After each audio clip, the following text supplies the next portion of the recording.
Warning! Kinda Murdery contains adult themes, explicit language, and descriptions of violence. It is not suitable for anyone, and we recommend you stop listening now.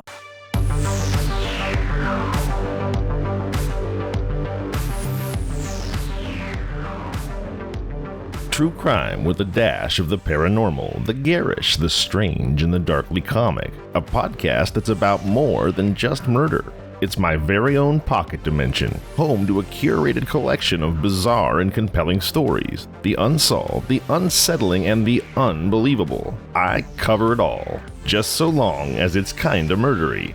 Hey everybody, it's your friendly neighborhood true crime podcaster Zevon Odelberg, and this is Kinda Murdery. We've got a pretty serious story to tell here, so I'm not gonna dawdle.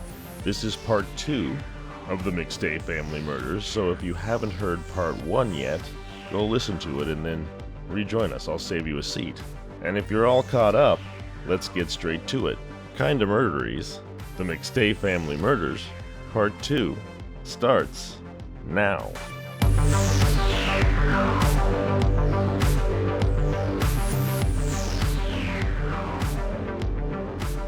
On February 15th, 2010, the McStay family officially entered the system. It didn't happen all at once. There was no sirens and police tape moment, no dramatic escalation, no declaration that something awful had happened. The transition from concern to action came through a phone call logged like thousands of others, handled by a department accustomed to uncertainty and delay, like every other police department. But the intake process requires structure. A deputy records biographical details, ages, vehicles, occupations, known habits. There are questions designed to determine the urgency. Is there any history of violence? Any threats? Any medical conditions? Any known disputes? And the answers, as given as known in the case of the McStay family, did not demand escalation. There was no immediate evidence of danger, no broken windows, no frantic voicemail, no witnesses claiming distress. What existed was absence, and absence is difficult to categorize. In early missing persons cases, investigators are trained to shave with Occam's razor, which is to say they're trained to consider the simplest explanation first. Adults leave, families relocate, plans change without notice. The presence of young children raised the stakes, but it did not override procedure. The report was entered. The family was listed as missing. A welfare-oriented approach was therefore followed next. The system is designed to move carefully at this stage. A premature assumption can misdirect resources, can misdirect attention, can lead to bad conclusions. And a bad conclusion can linger in a file long after it should have been questioned. On February 15th, 2010, the McStay family case existed as a question, not a conclusion. Deputies documented the last firmed communications, some of which we talked about in episode 1. Joseph and Summer had exchanged text messages on February 4th. Joseph had last been seen that day.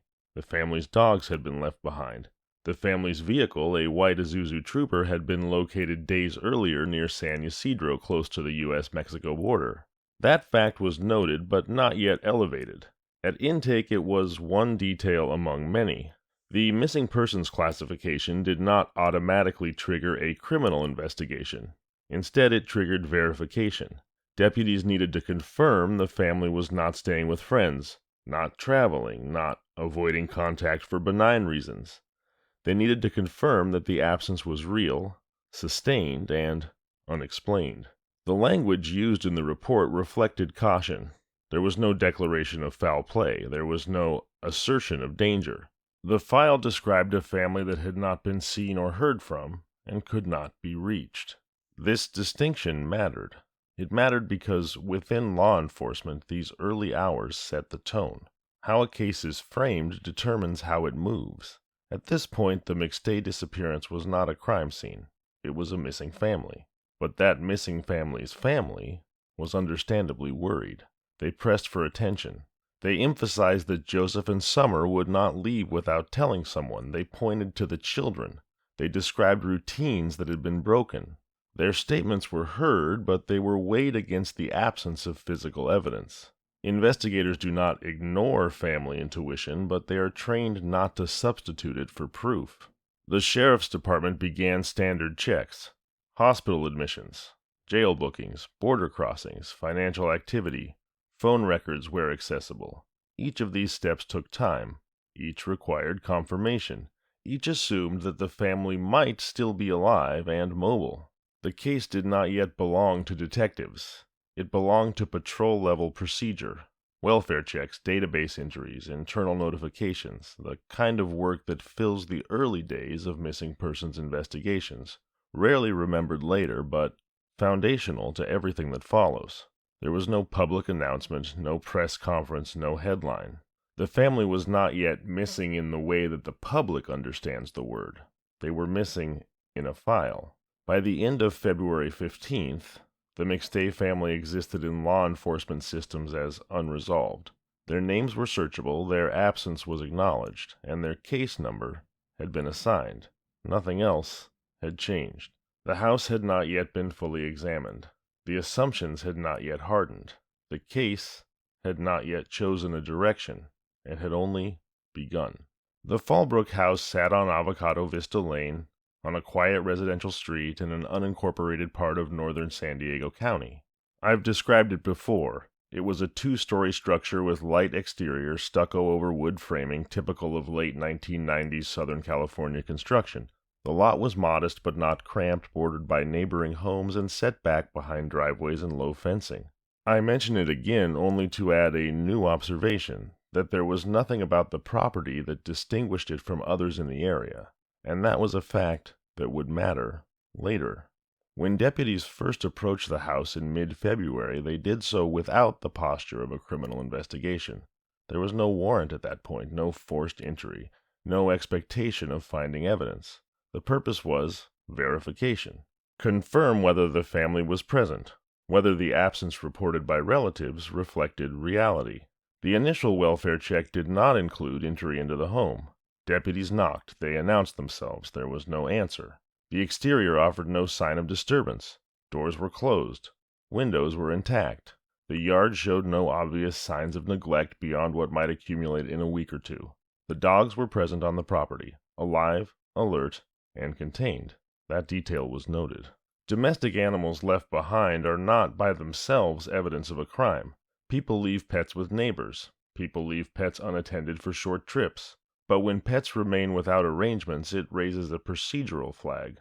Not a conclusion, just a flag. At that point, deputies still did not enter. Entry without exigent circumstances requires authority. The house remained closed, its interior undocumented. A few days later, as I mentioned in episode 1, Joseph McStay's brother entered the house through an open window. This was not done under law enforcement direction, but it would later become part of the record. When he went inside, he did not report signs of violence. He reported absence. The family was not there. Food had been left out. The dogs had not been fed. And there was no obvious sign that the family had prepared to leave for an extended period. Those observations filtered back to investigators indirectly, not through a formal forensic process. At this stage, the house was still not a crime scene. It was a residence connected to a missing persons report. Then, on February 19th, detectives obtained a search warrant. The decision to get a warrant reflected a shift in authorities' posture. It's not a declaration of homicide, but it is an acknowledgement that voluntary absence was no longer sufficient to explain the circumstances. A warrant allowed entry, documentation, and seizure of potential evidence without presuming what that evidence might prove. When investigators entered the house under warrant, they documented what they saw systematically. The interior showed signs of daily life interrupted, but not destroyed. There was food on the kitchen counter in various states, some of it spoiled. Dishes were present. There were personal belongings throughout the house, clothing, shoes, children's items. Nothing appeared packed for travel. There were suitcases present, but they were not filled or staged in a way that suggested imminent departure. There was no blood visible, no overturned furniture, no broken fixtures. Walls were intact. Floors were undamaged. Bedrooms showed no sign of forced movement or struggle. Bathrooms were undisturbed. The children's rooms contained toys and clothing in use, not abandoned deliberately. Investigators documented electronics, computers, hard drives, cameras, cell phones. These were collected not because they showed evidence of violence, but because they might show intent, search histories, communications, planning. The seizure was broad, consistent with uncertainty rather than direction, with investigation, not conclusion. The house itself offered no answers, and that, too, was documented. In the absence of physical evidence, investigators are trained to record restraint. The search did not produce fingerprints tied to unknown individuals. There were no weapons recovered, no indications that a violent event had occurred inside the residence. One of the lead detectives later stated under oath that he found no evidence the family had been killed in the home. That conclusion would later be contested, but at this moment it was simply a reflection of what was, and what was not, present. The house resisted narrative. It did not confirm foul play, it did not confirm voluntary departure. It existed in between, a neutral structure filled with ordinary objects whose significance could not yet be assigned. By the end of the search, the house was cataloged and closed. Evidence was logged. The warrant was executed without incident. The property remained standing, unchanged, waiting. Investigators left with documentation, not direction. The case still had no center of gravity. By the time investigators closed the door on the Fallbrook house, facts had been accumulated without coherence. Absence was confirmed. The family's routines had been interrupted without explanation, but the interior offered no evidence of violence. None of that, by itself, suggested what had happened or what might happen next. The case's first anchor, first sense of direction, came from the vehicle. The McStay family's white 1996 Trooper had been located days earlier in San Ysidro, parked in a commercial lot near the border with Mexico. At the time it was found, no missing persons report had yet been filed. The vehicle was processed as abandoned property, not as evidence tied to a crime. It was towed and impounded without urgency. Once the family was formally reported missing, the vehicle re-entered the case's narrative with new weight. Investigators reviewed its recovery details. The car seats for the children were still inside. There was no visible damage. There were no signs of forced injury or vandalism. Nothing inside the vehicle suggested distress. The location, however, mattered. San Ysidro is not simply a neighborhood. It's an international gateway, one of the busiest land border crossings in the world. Vehicles abandoned in the area are not uncommon. Some belong to travelers who cross on foot. Some belong to people avoiding long-term parking fees. Some belong to families who misjudge how long they will be gone. In the absence of contradictory evidence, the vehicle's location offered a possibility that aligned with procedure rather than with alarm. The family may have, as we mentioned in Episode 1, crossed into Mexico voluntarily. This was not a conclusion, it was a working assumption. And as the old saying goes, when you assume, you make an ass of you and me. And while that may be true, it's also true that assumptions have power long before they're proven. Once the possibility of a voluntary trip to Mexico was articulated, investigators began evaluating other facts through that lens. There were no bank withdrawals after February 4th, no credit card activity, no phone usage tied clearly to the family. That absence could indicate harm, but it could also indicate travel with cash, prepaid phones, or deliberate disengagement. None of those explanations could be ruled out. The family's recent move to the Fallbrook house was re-examined. New homes often precede transitions. Business pressures were noted but not elevated. No threats had been reported. No disputes had been documented. No history of domestic violence or criminal behavior was associated with the McStay family. Investigators discussed the children. The presence of two young boys complicated the theory of a voluntary trip to Mexico, but they did not invalidate it. Families do relocate with children. Families do cross borders with children. Families do disappear temporarily for reasons that later prove benign. The case at this stage was governed by probability rather than fear. Internal investigator communications reflected caution. There was no language of abduction, no language of homicide. The absence of blood, the absence of witnesses, the intact condition of the home all argued against immediate escalation. The vehicle's location argued toward travel. As the days passed without contact, the possibility of Mexico gained traction not because it was proven, but because it organized uncertainty. It gave the case direction. It allowed resources to be deployed along a path rather than scattered across possibilities. On February 23, 2010, investigators notified Interpol. The notification was not a declaration that the McStay family was in Mexico. It was just a procedural step acknowledging that if the family had crossed the border, the search could not remain domestic. Interpol alerts are designed to extend awareness across jurisdictions, not to assign guilt or certainty. And the language of the alert reflected that restraint. The family was missing. Their vehicle had been found near an international crossing.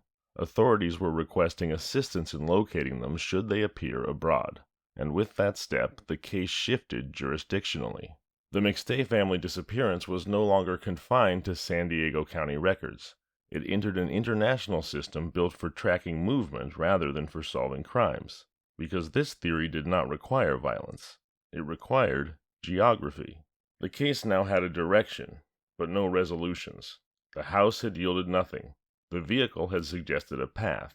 The family remained absent, but their absence had been given a provisional explanation. Mexico was no longer a possibility discussed quietly among investigators. It was now the framework guiding the official search, and the case moved forward with that framework. By late February, the McStay family case had acquired momentum without acquiring answers. The Interpol notification had extended the search outward, but it had not produced contact, sightings, or confirmations. What it had done was reposition the disappearance geographically. The working assumption that the family might have crossed into Mexico was no longer speculative. It was now embedded in how investigators asked questions when they looked for responses. And that assumption gained additional weight when surveillance footage entered the case. The video came from the San Ysidro port of entry, recorded on February 8, 2010, 4 days after the McStays were last known to be in contact with anyone. It was not discovered immediately. Like many pieces of surveillance, it existed before it was recognized as relevant, and when it did surface, it did so quietly, reviewed first by investigators rather than the public. The footage showed a family of 4 walking south through a pedestrian crossing into Mexico. 2 adults, 2 small children. Each adult held the hand of one child. The video quality was poor. Faces were indistinct. Clothing details were minimal. There was no audio. There was no timestamp visible to the casual viewer, only metadata available to those with access to the original recording. What the footage did show clearly was posture. The group was upright. The children were walking under their own power. There was no visible resistance. No one appeared to be restrained. No one appeared to be fleeing.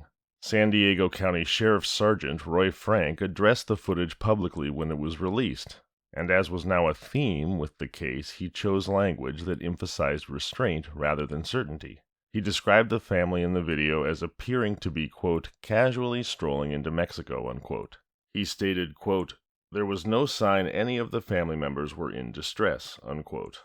That phrasing mattered. It did not identify the McStays conclusively. It described demeanor rather than identity. Frank acknowledged the limits of the evidence, saying, what we see in this video is a lead, and that lead is encouraging to us. We can't be sure that it's the McStay family, but we do know their vehicle was parked about 5 minutes away walking distance on the same day the video shows a family of 4 walking across the border. The proximity of the vehicle to the crossing bridged 2 previously separate facts. The Isuzu trooper abandoned near San Ysidro and the unidentified family in the footage were now linked conceptually. The connection was circumstantial, but it was logical. The vehicle had been found close to the border. The video showed the family crossing on foot. The timing aligned. Investigators did not announce a positive identification. They did not claim facial recognition or biometric confirmation. They framed the footage as consistent with the working theory rather than as proof of it. Internally, however, the video functioned as confirmation. Once a theory gains visual reinforcement, even ambiguous visuals, it becomes easier to accept. The footage did not contradict the Mexico assumption. In fact, it supported it just enough to stabilize it. In investigative work, that distinction can be decisive. Family members, however, reacted with understandable caution. Joseph McStay's brother reviewed the footage and publicly questioned whether it showed his family. He wrote that the quality was too poor to make a positive identification. He noted differences in gait and posture. He pointed out that multiple families appeared in the same footage. Those objections were noted, but they did not dislodge the institutional direction of the case. Investigators are trained to weigh family perspectives alongside evidence, but not above it. At this stage, the footage was treated as corroborative rather than conclusive, but it was still action directing. Media coverage followed quickly. Headlines emphasized the possibility that the McStays had crossed into Mexico. The language used was careful, but the implication was clear. A disappearance that had once suggested danger now suggested choice. Assumption was taking firm, institutional, actionable hold of the narrative.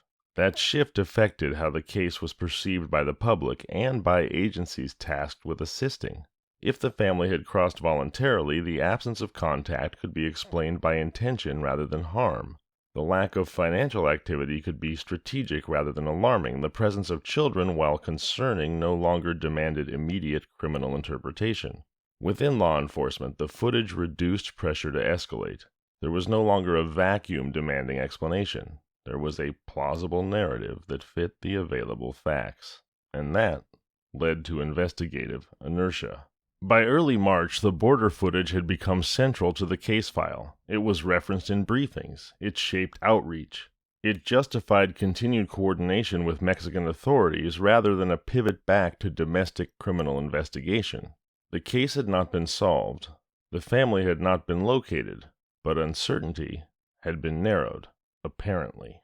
The disappearance now had a direction, and that direction pointed south. Once the border footage entered the file, the McStay case began to move with a different kind of energy. It was no longer propelled by uncertainty, but by coordination. The working assumption that the family had crossed into Mexico voluntarily did not close the case, but it gave it a map.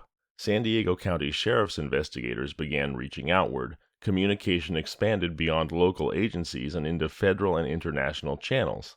The FBI became involved. Not because a crime had been declared, but because of jurisdiction.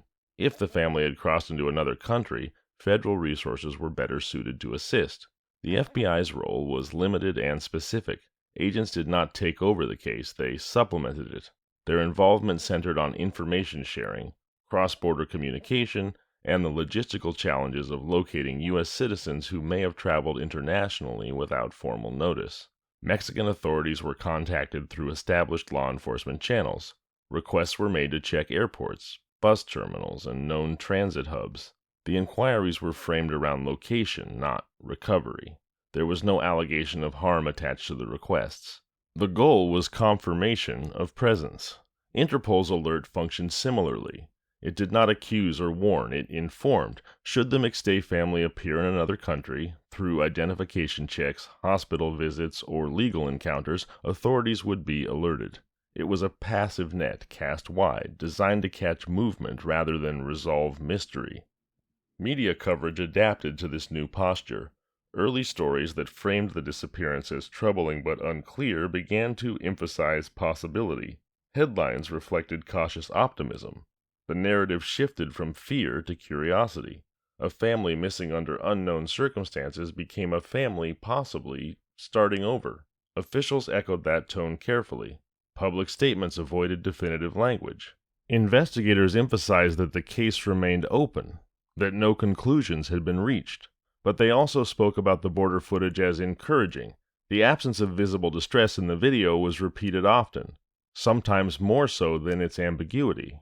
The fact that everybody seemed fine was more important than the fact that everybody might not be the McStay family. Behind the scenes, the Mexico assumption began to shape priorities. Resources were allocated accordingly. Searches focused on travel records rather than forensic re-examination. Interviews explored lifestyle and financial decisions rather than threats or conflicts. The house in Fallbrook receded from focus. It had been documented. It had yielded nothing. There was no reason under the current theory to return. This is how investigations settle into grooves. Not because evidence demands it, but because procedure rewards consistency. Once a theory allows multiple facets to coexist without contradiction, it becomes efficient to keep using it. I think the appropriate saying would be, go along to get along, and How frustrating would that cliche be if your family was missing? And indeed, family members continued to press for answers.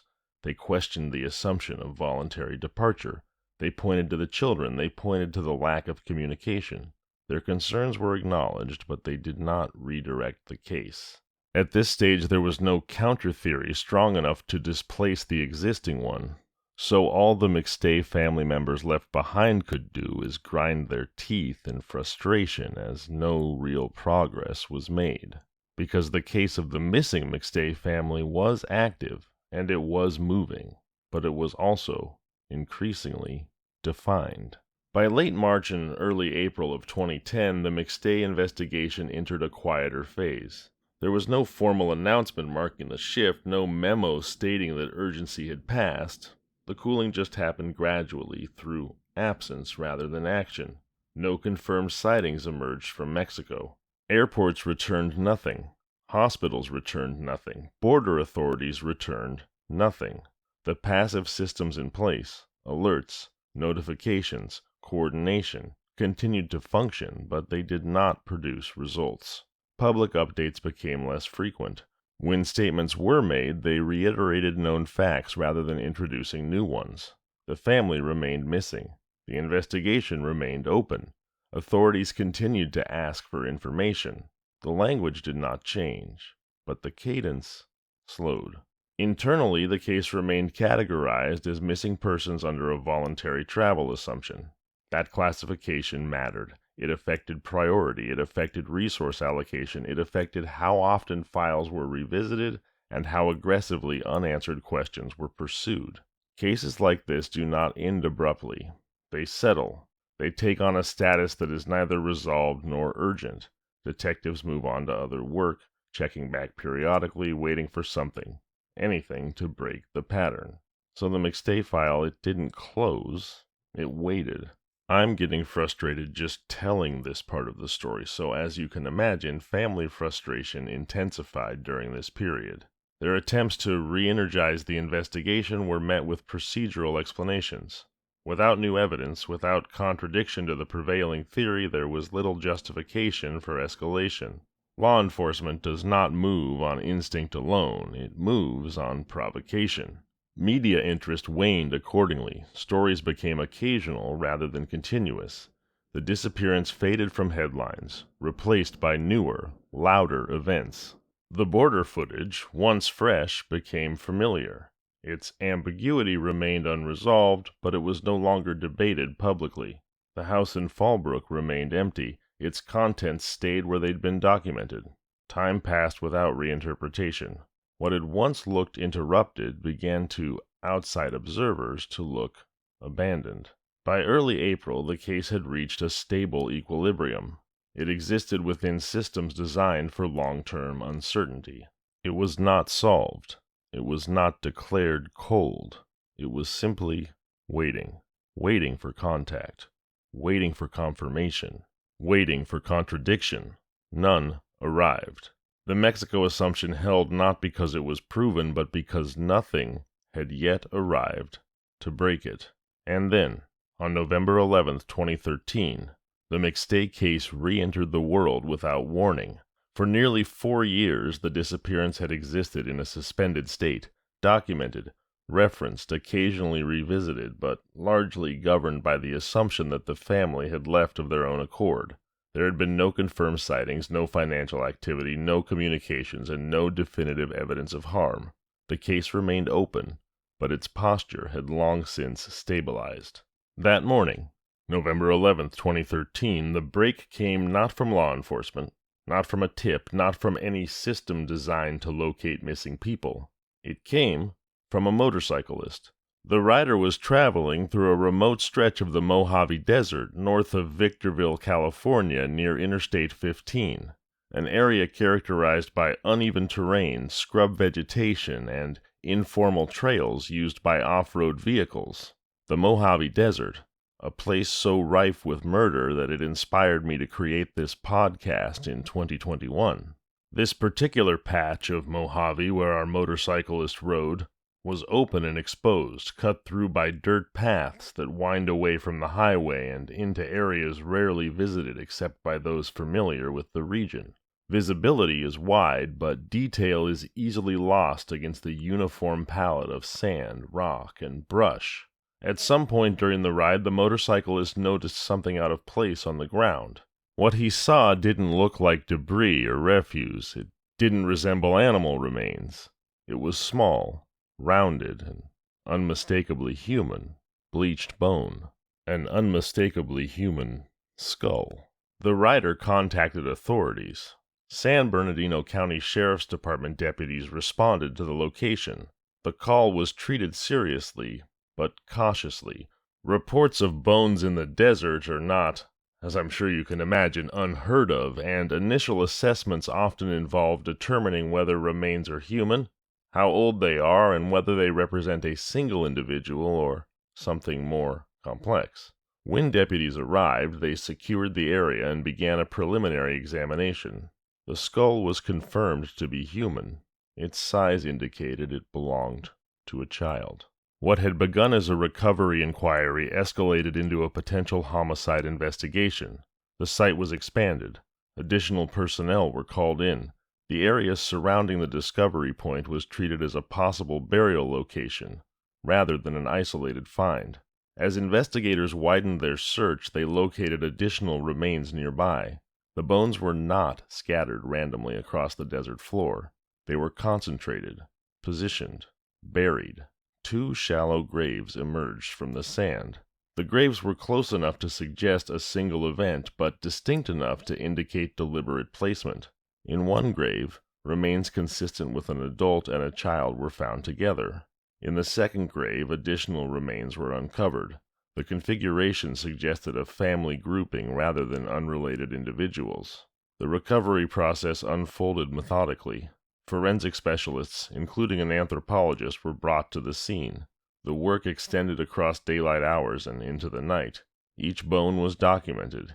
Each fragment was mapped. The soil was sifted carefully to ensure nothing was overlooked. As the excavation progressed, investigators located an object buried with the remains. A sledgehammer. The graves were no longer ambiguous. The remains were no longer unexplained. This was a homicide site. Sheriff's officials did not immediately release identities.